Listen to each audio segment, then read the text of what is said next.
Welcome to public TV news బులెటిన్ల ముందుగా headlines. ఈదురు గాలులకు ధ్వంసమైన నూతనంగా నిర్మించిన చెర్లపల్లి రైల్వే స్టేషన్, కపిలతీర్థం ఆలయంలో భద్రతా దళాల మాక్ డ్రిల్, చట్ట వ్యతిరేక కార్యకలాపాలకు పాల్పడితే సహించం ఏసీపీ ఎం రమేష్, శ్రీ రేణుక ఎల్లమ్మ తల్లి విగ్రహ ప్రతిష్టాపన కార్యక్రమంలో పాల్గొన్న మాజీ మంత్రి ఎర్రబెల్లి. జనగామ జిల్లా పాలకుర్తి మండలం విష్ణూరు గ్రామంలో నకిలీ దేశగుర్పు మాయాజాలం. ఇక వివరాల్లోకి వెళ్తే, గోదార్కని 1 టౌన్ పోలీస్ స్టేషన్ పరిధిలోని ప్రశాంత్ నగర్లో చీమల తిరుపతిపై దాడి కేసులో నిందితుల అరెస్ట్ వివరాలను గోదార్కని ఏసీపీ ఎం రమేష్ పత్రికా సమావేశం ఏర్పాటు చేసి వివరాలను వెల్లడించడం జరిగింది. ఈ కార్యక్రమంలో CI Indrasena Reddy, SI Bhumesh, police సిబ్బంది పాల్గొన్నారు.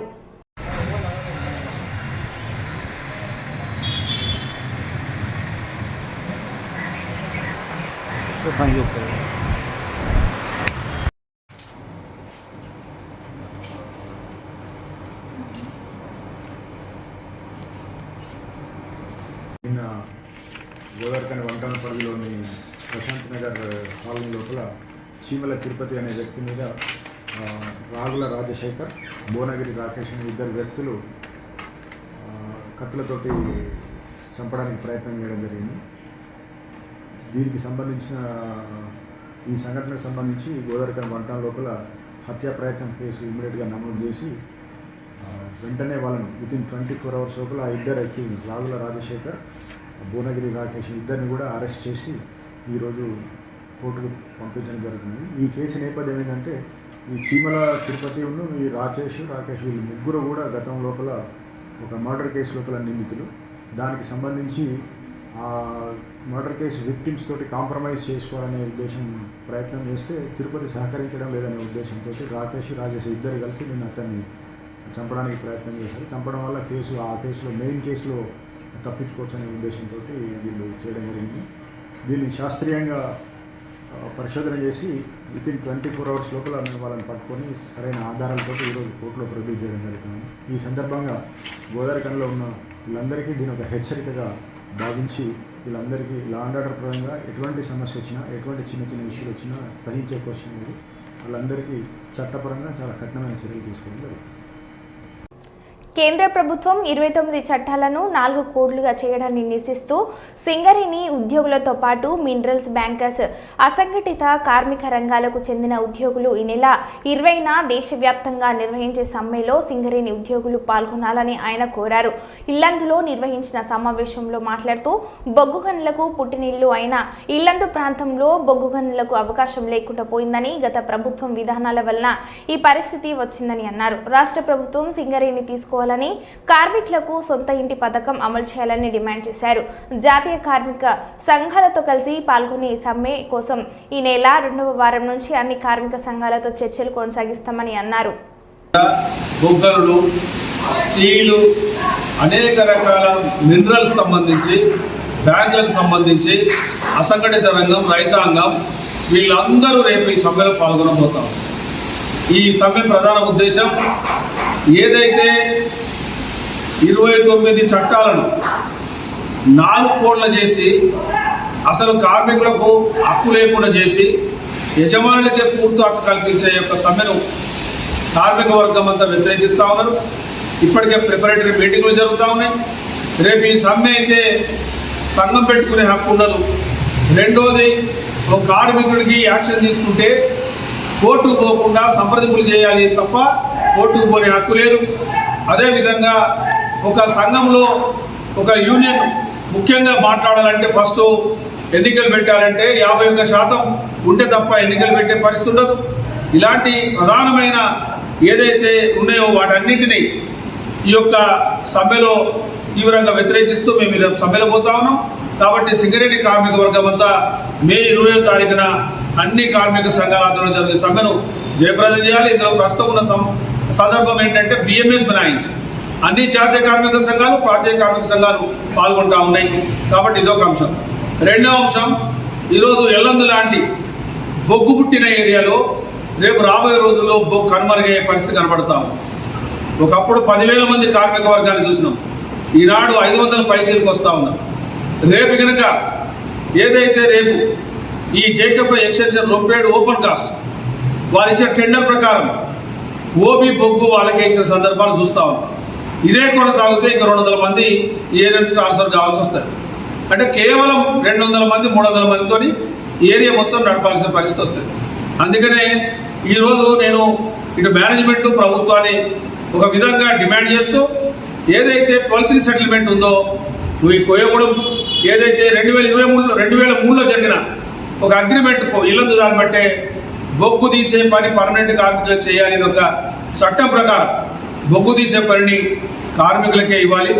అదేవిధంగా ఇక్కడ కోయగూడెం 3 ఏదైతే ఉందో 2021లో వేలంలో తీసుకున్న వారికి టెండర్ పాలసీ ప్రకారం 1 సంవత్సరంలో బొగ్గు పనులు చేపట్టాలి. కానీ చేపట్టలేదు కాబట్టి అదేవిధంగా సొంత ఇంటి పథకాన్ని అమలు చేయమని చెప్పి కూడా చెప్పినాం. దానికి అనేక రకాల మోడాలిటీస్ ఉన్నాయి. గతం 2009లో ఏఐటీసీ గుర్తింపు సంఘం ఉన్నప్పుడు కూడా భూపాలపల్లి శ్రీరాంపూర్ లాంటి దాంట్లో కొన్ని మోడాలిటీస్ రూపొందించుకున్నాం. దాని ప్రకారం మళ్ళీ సింగరేణి వ్యాప్తంగా కార్మిక వర్గానికి సొంత ఇంటి పథకాన్ని అమలు చేయాలని చెప్పి, అదేవిధంగా కార్మిక వర్గానికి ఇన్కమ్ ట్యాక్స్ ఏదైతే పెర్క్స్ మీద వెల్ఫేర్ మెజర్స్ మీద రికవరీ అమౌంట్ను మళ్ళీ రిఫండ్ చేయాలని చెప్పి, అదే కాకుండా కొన్ని సందర్భాల్లో కార్మిక వర్గం ఎదుర్కొంటున్న నిత్యమైన సమస్యలు ఉన్నాయి. వాటన్నింటినీ పరిష్కారం ఏఐటీసీ చేస్తుంది. మారుపేర్ల అంశం ముఖ్యంగా మారుపేర్లది అనేక సందర్భాల్లో చాలా ప్రభుత్వాలు కూడా వాటిని ప్రకటించినాయి. కానీ సింగరేణి స్ట్రక్చర్ మీటింగ్లో పెట్టినాం.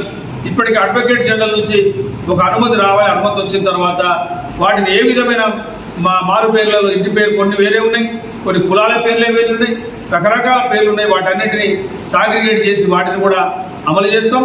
అదేవిధంగా డిస్మిస్ కార్మికులకు సంబంధించి మేనేజ్మెంటు ఒకవైపు మేము ఒక్కసారి ఏ మాస్టర్ లేకుండా అనుమతి ఇవ్వాలని చెప్తే గతంలో లోక్ అదాలత్ కంపెనీ రాసిచ్చింది 5 సంవత్సరాల్లో ఏదైనా 2 సంవత్సరాలు ఈరోజు 100 మాస్టర్లు ఉంటే మేము ఉద్యోగాలు ఇస్తామని రాసిచ్చారు. దాన్ని మేము మళ్ళీ ఫైట్ చేసి దాని మోడల్ రివ్యూ చేయాలి. అదేవిధంగా క్యాంటీన్స్, అదేవిధంగా మిగతా ఓపెన్ కాస్ట్ కార్మికులు, తర్వాత రకరకాల ప్రమోషన్స్, ముఖ్యంగా ఎక్కడైతే కార్మిక వర్గం చదువుకున్న వాళ్ళు ఉన్నారో ఈరోజు సివిల్ డిపార్ట్మెంటు, మెడికల్ డిపార్ట్మెంటు, క్లర్కులు, అదేవిధంగా సెక్యూరిటీలో చాలా వేకెన్సీలు ఉన్నాయి. చదువుకున్న కార్మికులతోనే ఫిలప్ చేయాలని చెప్పి మేము దాన్ని కోరినాం. దాన్ని కూడా ఫిలప్ చేయడానికి ఈరోజు కంపెనీ నోటిఫికేషన్ ఇస్తా ఉన్నాం. ఏదేమైనా సింగరేణి ఎన్నికల్లో 46 డిమాండ్లు మేము సాధిస్తామని చెప్పి కార్మికులకు హామీ ఇచ్చాం. వాటిని ఉత్తరాఖండ్లోని ప్రముఖ పుణ్యస్థలమైన బద్రీనాథ్ ధామ్ ఇవాళ ఉదయం 6 గంటలకు భక్తుల కోసం ద్వారాలు తెరిచింది. పుష్పాలతో ఆలయాన్ని అందంగా అలంకరించారు. ప్రారంభ వేళలో భారత ఆర్మీ బ్యాండ్ అద్భుతమైన ప్రదర్శన ఇచ్చింది. లక్షలాది భక్తులు బద్రీనాథుడి దర్శనానికి తరలివచ్చారు. ప్రతి సంవత్సరం మే నుండి నవంబర్ వరకే ఈ ఆలయం భక్తులకు అందుబాటులో ఉంటుంది.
తిరుపతి గరుడ ఫ్లైఓవర్పై జన్మదిన వేడుకలు, బైక్ రేసులు నిర్వహిస్తున్న యువతను పోలీసులు అరెస్ట్ చేశారు.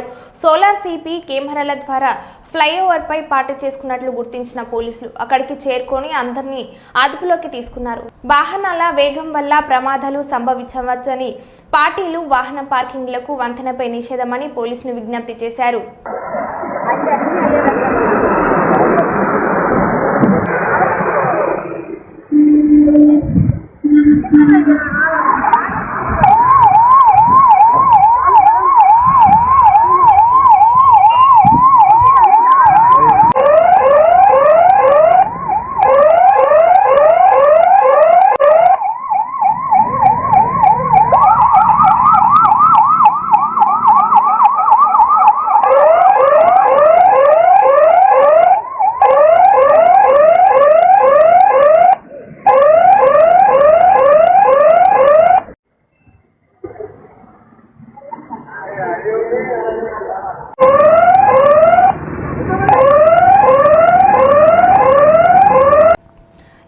గాలులకు ధ్వంసమైన నూతనంగా నిర్మించిన చెర్లపల్లి రైల్వే స్టేషన్ 3 నెలల కిందట రైల్వే స్టేషన్ను వీడియో కాన్ఫరెన్స్ ద్వారా అట్టహాసంగా ప్రారంభించిన ప్రధాని మోడీ. చిన్నపాటి ఈ ఈదురుగాలులకు కొట్టుకుపోయిన రైల్వే స్టేషన్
డబుల్ మర్డర్ కేసును ఛేదించిన విశాఖ పోలీసులు. ఏప్రిల్ 26వ తేదీన దువ్వాడ రాజీవ్ నగర్లో వృద్ధ దంపతుల హత్య చేసి వారి దగ్గర నుండి 4.5 తులాల బంగారం, స్కూటీని చోటు చేసిన నిందితుడు ప్రసన్న కుమార్ మిశ్రా.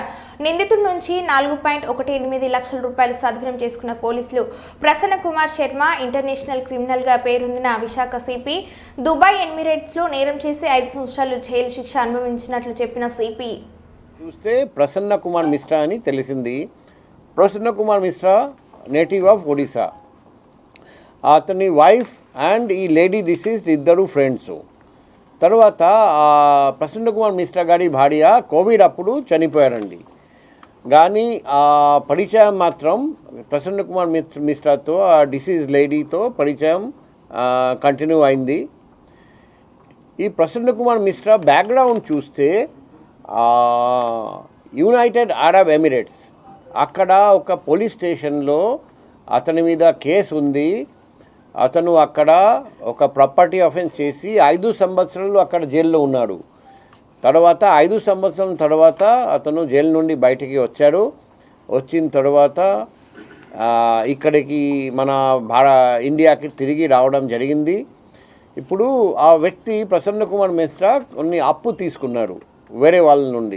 ఆ అప్పు తీర్చాలంటే ఆయన ఏం ప్లాన్ చేశారంటే ఈ లేడీ డిసీజ్ మేడా నుండి గొలుసు దొంగతనం చేస్తామని అనుకున్నారు.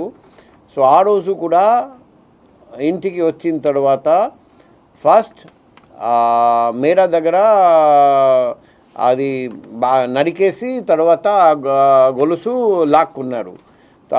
అప్పుడు ఆ లేడీ చనిపోయాడు. తర్వాత మళ్ళీ బయటికి పోతూ ఉంటే మరి మేల్ డిసీజ్తో కూడా స్కాఫల్ జరిగింది. అప్పుడు మేల్ డిసీజ్కి కూడా విచక్షణ రహితంగా స్టాప్ చేసి చంపేశాడు. ఆ క్రైమ్ వెపన్ అతను ఒక సూపర్ మార్కెట్ నుండి కొన్నాడు, స్వయం తీసుకొచ్చాడు. తర్వాత మళ్ళీ తీసుకెళ్ళాడు. ఆ వెపన్ కూడా మేము సీజ్ చేశాము. ఉగ్రదాడులు జరిగితే ఎలా ఎదుర్కోవాలో మాక్ డ్రిల్ నిర్వహించిన భద్రతా బలగాలు. భక్తులను ఎలా రక్షించాలనే విషయంపై టీటీడీ నిఘు భద్రతా సిబ్బందికి స్థానిక పోలీసులకు మాక్ డ్రిల్ ద్వారా అవగాహన కల్పించారు. ఈ కార్యక్రమంలో ఆక్టోపస్ కమాండోలు పాల్గొన్నారు. సుమారు 2 గంటల పాటు ఈ మాక్ డ్రిల్ జరిగింది.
వద్దమ్మా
అది ఎక్కడ వెళ్ళింది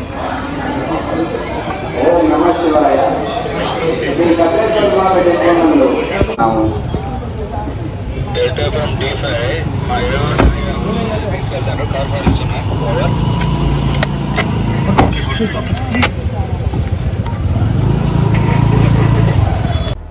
జనగాం జిల్లా కొడగండ్ల మండలం మొండ్రైల్ చెరువు ముందు తండ గ్రామ పంచాయతీలోని శ్రీ రేణుక ఇల్లమ్మ తల్లి విగ్రహ ప్రతిష్టాపన.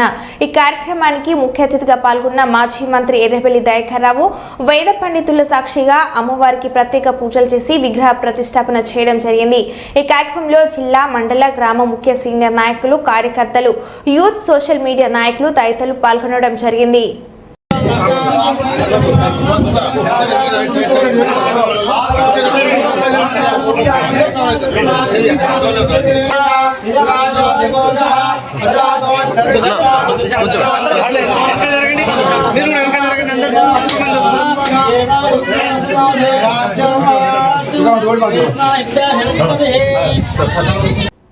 జనగామ జిల్లా పాలకుర్తి మండలం విష్ణూరు గ్రామంలో నకిలీ దేశ గురువు మాయాజలం దేశ గురువు పేరిట లక్షల రూపాయలు వసూలు చేసిన వైనం మోసపోయిన గ్రామస్తులు తలలు పట్టుకొని మా పైసలు మాకు ఇప్పేయండి అని వేడుకుంటున్న నకిలీ దేశ గురువు బాధితులు. అక్కడి నుండి పరారైన నకిలీ దేశ గురువు అనుచరులను పట్టుకొని పోలీస్ స్టేషన్ కు తరలించిన గ్రామస్తులు.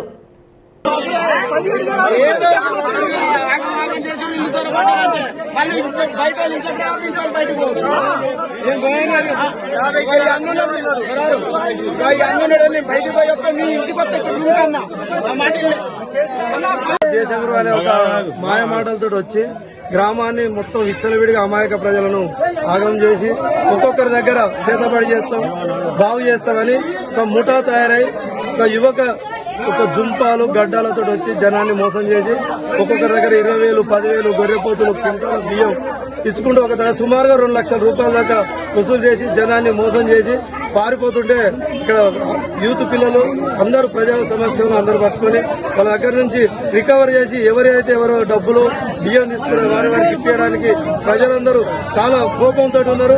దేశగురు అంటే ఆయన ఎమ్మడే పారిపోయాడు. వాళ్ళ అనుచరులు 4-5 ఉన్నారు. వాళ్ళ దగ్గర నుంచి ఏమైతే తీసుకురో సేకరించి ఎవరైతే పోగొట్టుకురో వాళ్ళకి ఇప్పించడానికి యువకులు ప్రజలందరూ ఇక్కడ ఏకం ముక్తితో ఉన్నాం.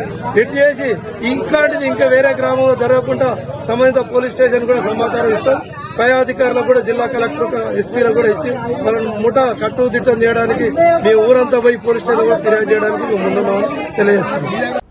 అరుణోదయ సాంస్కృతిక సమాఖ్య CPI ML new democracy Peddapalli జిల్లా కమిటీల ఆధ్వర్యంలో గోదావరిఖని ఐఎఫ్టియు కార్యాలయంలో కామ్రేడ్ అరుణోదయ రామారావు 6వ వర్ధంతి సందర్భంగా రామారావు చిత్రపటానికి పూలమాలలు వేసి నివాళులు అర్పించడం జరిగింది. అనంతరం జరిగిన సభలో సిపిఐ ఎంఎల్ న్యూ డెమోక్రసీ జిల్లా సహాయ కార్యదర్శి ఈ నరేష్ మాట్లాడారు.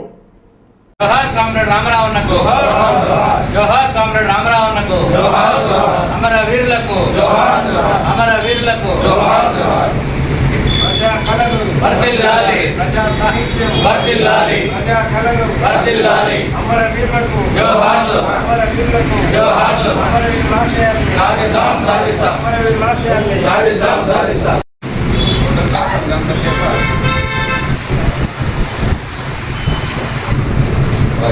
ఈరోజు అరుణోదయ రాష్ట్ర అధ్యక్షులైనటువంటి కామ్రేడ్ రామారావు మరణించి 6 సంవత్సరాలు కాబోతా ఉంది. 6వ స్మారక సభను నిర్వహించుకుంటున్నాం.